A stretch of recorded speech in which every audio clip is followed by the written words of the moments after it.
News of a potential ceasefire in the genocide in Gaza is of course to be welcomed. We're all just hoping and praying that our Palestinian brothers and sisters will have this moment to pause and get their head round the carnage that has been their lives for the last 16 months. I don't want to put a dampener on anything. I just hope that the Israelis actually do what they say they're going to do for, like the first time in the history of the state. But I do have to just comment on the way in which the corporate media is framing this potential ceasefire deal. I just find it just absolutely unbelievable that we could have had 16 months where the corporate media has been called out time and time again for its abject bias and racist framing of this so-called conflict. And yet at this juncture, where a ceasefire might be called, you display that you've learned nothing whatsoever. All I'm seeing on BBC and CNN and our own national broadcaster here in Ireland, I'm ashamed to admit, is the hostages.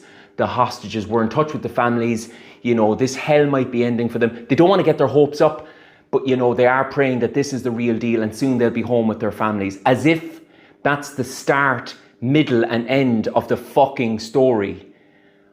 Do not get me wrong. Me, like every fucking Palestinian activist I know, we're not psychopaths. We'd be very happy to see the hostages, the Israeli hostages, to go home to their families. Who wouldn't want that? They must have been through an awful ordeal.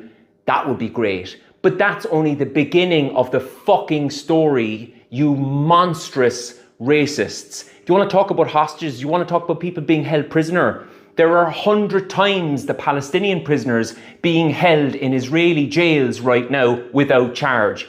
There are 8-year-old boys being held in Israeli jails right now without charge. Why don't you report on that?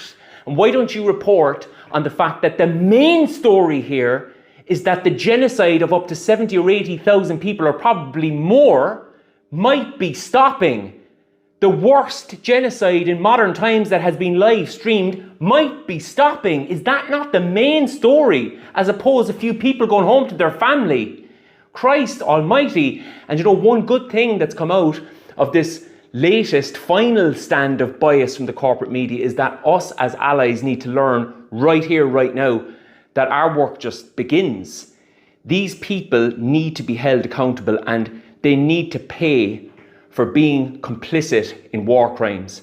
And our work with Palestine, we need to get stronger now and stick with them right up until the point of justice and liberation.